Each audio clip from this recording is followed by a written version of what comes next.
Well, hello one and all, and welcome to our short on reading and writing CSVs.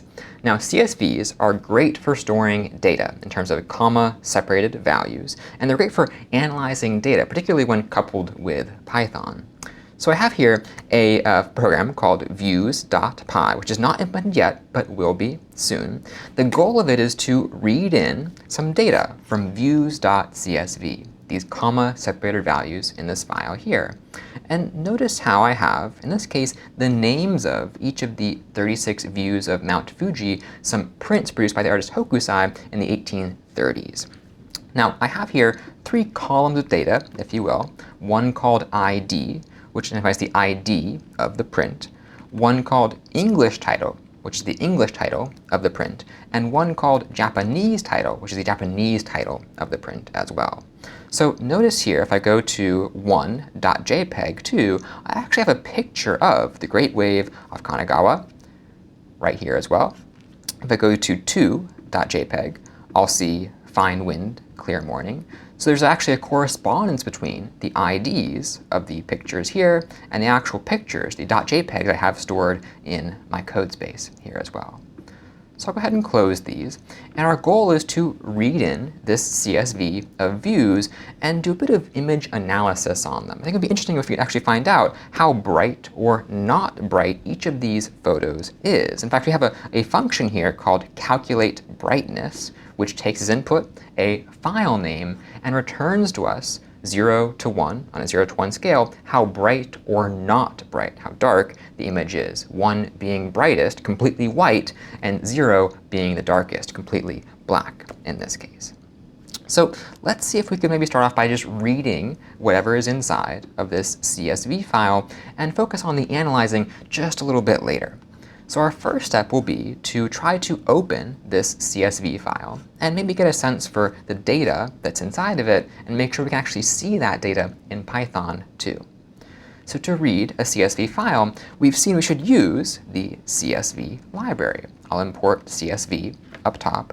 And it turns out that we've also seen CSV, the library, comes with a object called a dict reader, which actually allow us to take a file and read each row of it as a dictionary. But before we can get there, we need to open our file first. And we've seen, too, to do that, we can use a keyword called with, which takes care of opening and closing our file automatically for us, thanks to the magic of Python. So I can type with open and then give the name of the file I'm hoping to open, in this case, views.csv. Now, views.csv, I want to open it and really just read the data inside of it. Reading being, I don't want to change anything, I just want to see what's inside. So I'll say, as the second argument, to open R, which stands for reading mode. I'm going to simply read whatever is inside of views.csv. Now, I'll go ahead and give a temporary name to the file I've opened. Here I'm typing with open views.csv, R as file, meaning in this case, file refers to now the file I have opened, views.csv, for reading. Now within this block of code that I've opened up with, I can do all kinds of things that while this file is open. One thing I can do, as we said before, is use csv.dictReader and pass as input, in this case, file, giving myself a reader I can use to loop over every kind of row that I'll see inside of this views.csv file. And we've also seen I can type this, for row in reader, meaning every row this reader gives back to me, I want to keep looping and looping over it until I have no more rows to loop over. And I could, to make sure everything's working, type print row, just like this. So what have I done? I've opened up views.csv, called it file, so long as we're inside of this indented block here, lines 8 through 10. I'm looping through every row I receive from this object called a dict reader built into the CSV library, and I'll print the results as a row. Let's go ahead and run Python of views.py, and here we actually see a lot of dictionaries. I'll scroll up a little bit here, and we'll see our very first dictionary, ID 1, which makes sense. because we have a column called ID, English title, The Great Wave off Kanagawa. Makes sense because we have a heading, English title, and then Japanese title with this text right here. So it seems like we've gotten back every row in our CSV now as a dictionary. And this is likely the most convenient way to read your CSVs. Every row is its own dictionary. You can access the values at that row using the keys, which are the same names that you'll get at the top of your CSV file, for instance. So that seems to be going pretty well for us. Let's see what else we could do. I mean, our goal ultimately is to open up these JPEG files and calculate how bright they are on a scale of 0 to 1. So notice how we said the IDs in each of these rows mapped to or matched with the file names. So here again, the Great Wave has ID 1, meaning it matches with the JPEG file 1.jpg. So maybe let's focus on the IDs here. As we said, every row is a dictionary. I can access the value at a given row by typing in the column name, if you will. So here, our column name, our header was ID. I can access 1 for this particular row and every other row as well, 2, 3, 4, 5, and so on. I'll go ahead and run python of views.py, and notice how now I'm looping over and getting the IDs from each particular row. So then we can use this to calculate the brightness. Again, all calculate brightness needs is a file name. So I could maybe do this. I could say brightness equals the result of calling calculate brightness given some particular file name. And here, what I'll have to go ahead and type is the file name I'm looking for on each iteration. I'll begin first with row bracket ID using a Python f string here. So if row ID was 1, I would have 1. If row ID was 2, I would have 2. I'll then type .jpg, which should complete the file name for me. So now what's happening is calculate brightness is receiving for each row the file name it should look up to calculate the brightness from and storing that result in brightness. I'll go ahead and print now the result of brightness. And why don't I try running this down below? I'll go ahead and type python of views.py. And oops, brightness does not seem to be defined. Haha, OK, so I should not have done this, equals equals. We've seen before that means comparing two values, setting them equal or testing if they are equal. What we want instead is just equal. So typo on my part. I'll go ahead and now run python of views.py, and we'll see a lot of brightness values. And so we said before that in this case, we're actually getting brightness on a scale of 0 to 1. So higher numbers mean more brightness. Lower numbers mean less brightness, or more darkness in this case. So these are pretty long numbers in terms of decimal places. So I could also round them if I wanted to as well. I could type round, in this case brightness 2, to round to 2 decimal places. And I think we'll get a more friendly output here. I'll see for each file that I've opened and tested brightness for some brightness value for each of those. But these numbers don't really mean much to me if they're not alongside, let's say, the file names and the actual painting names too. So why don't we go ahead and try to make that happen for us as well? Well, what I need to do is no longer just read in this CSV, views.csv. I might also want to make a CSV, write some new one that has, as part of it, some new column, let's say, maybe one called brightness, which actually includes the value we've found for each, in this case, print that we have been thinking about in this collection of prints here. So I can actually go ahead and open up not just one file, but 2 at one time. Using with, I can specify that I want to open one for reading, right in here, but also one for writing as well. I'll type comma, and then open again. Open, in this case, maybe a new CSV called analysis.csv. And I'll open this one, of course, in writing mode. W here stands for writing. And I'll give this one a name we can use inside of this indented block of code that's part of this with block. So now I actually have 2 two files open at once, one called views.csv in reading mode, which we're calling file for now, and one called analysis.csv in writing mode, which we're calling analysis for now. And for consistency, why don't I call file here views instead, and I'll update this down below as well. So with these two files open, what can I do? I can both read from one file and write to the other. Now, to write to a CSV, we have a very similar object to dictReader, but instead one called dictWriter. So maybe I'll make for myself a new object, one called writer, which is a CSV.dictWriter, which can take as input dictionaries and write them each as their own row in my new CSV file. I'll say that this dictWriter should be operating on the file we called analysis all the way over here. And now I have for myself a new object called writer.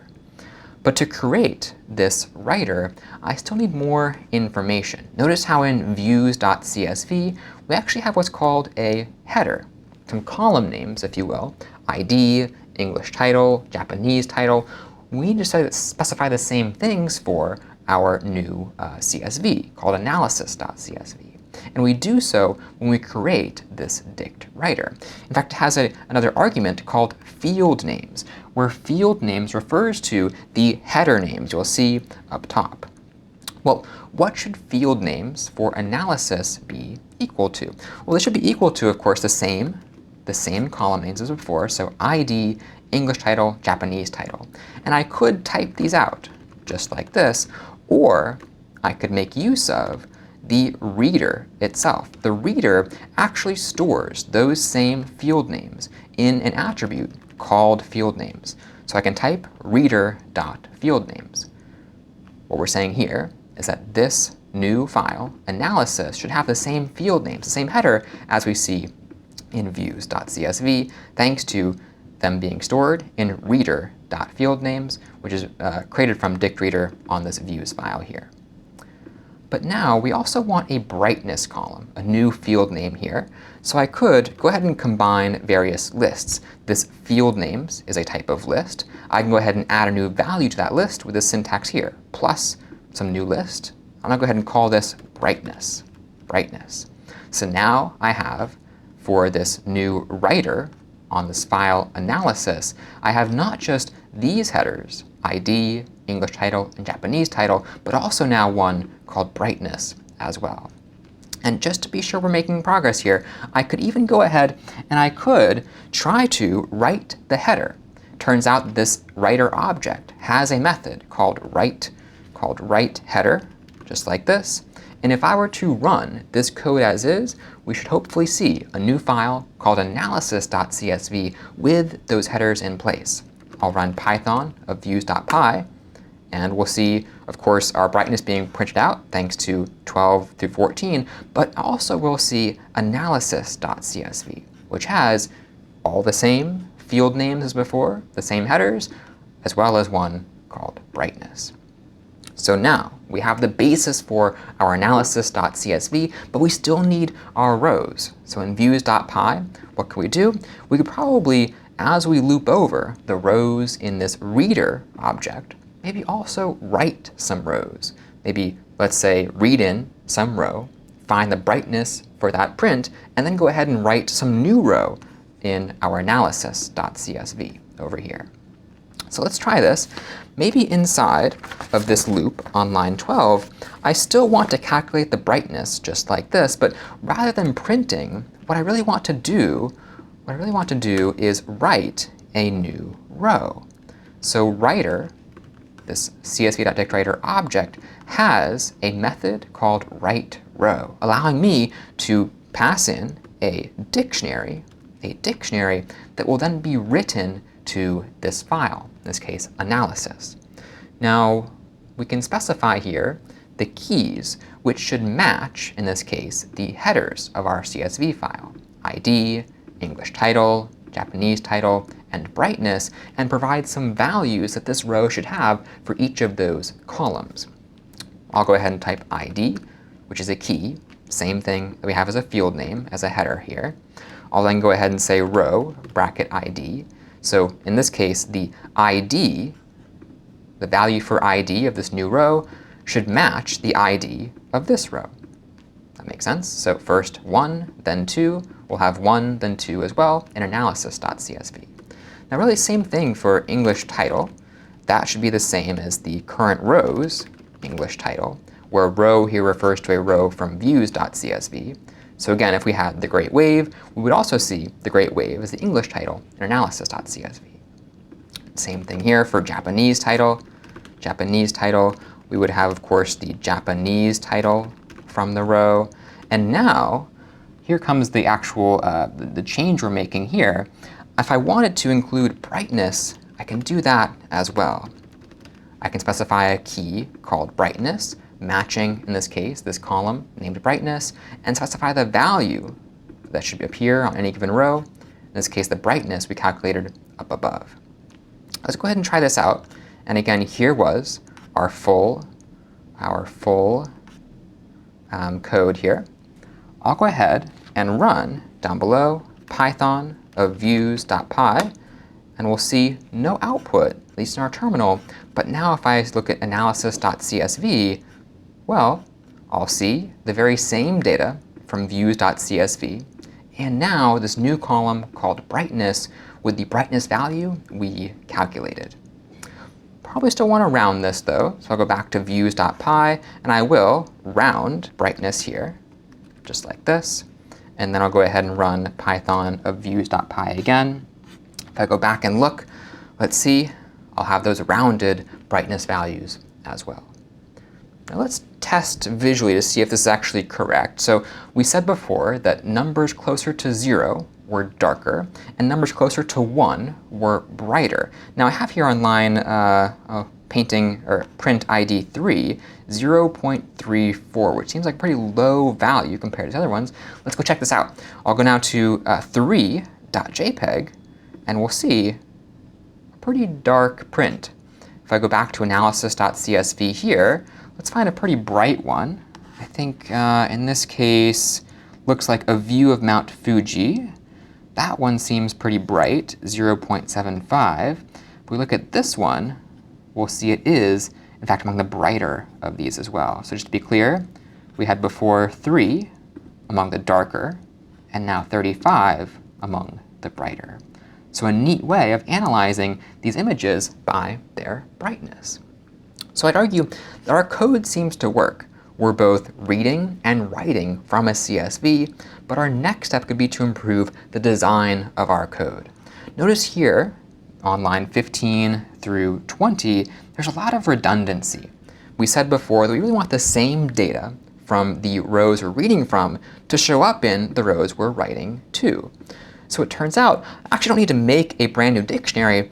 I could probably just add on to the row dictionary itself. And I'll show you what I mean here. If I go now to just underneath brightness, what I could try to do is the following. I could try to not make a whole new dictionary, but instead maybe add on a new key to row. So recall row here has all the values for ID, English title, Japanese title, and so on. All we're doing is adding on some new key with some new value, just like this, one called brightness. And if I wanted to, in this case, write this row, well, I could simply type write writer.write row, given the row we're currently reading, but now adding in this new key called brightness. So much simpler, much fewer lines of code. I'll then go ahead and run Python of views.py, and we'll see the same results as well. Of course, no longer rounded, so I'll go ahead and go back here and say round this to 2 decimal places. And now I'll run Python of views.py, and voila, there is our new CSV, analysis.csv, with that same information plus brightness as well. So this was our brief foray into both reading and writing CSVs, thanks to the CSV library and objects like dict reader and dict writer. We'll see you next time.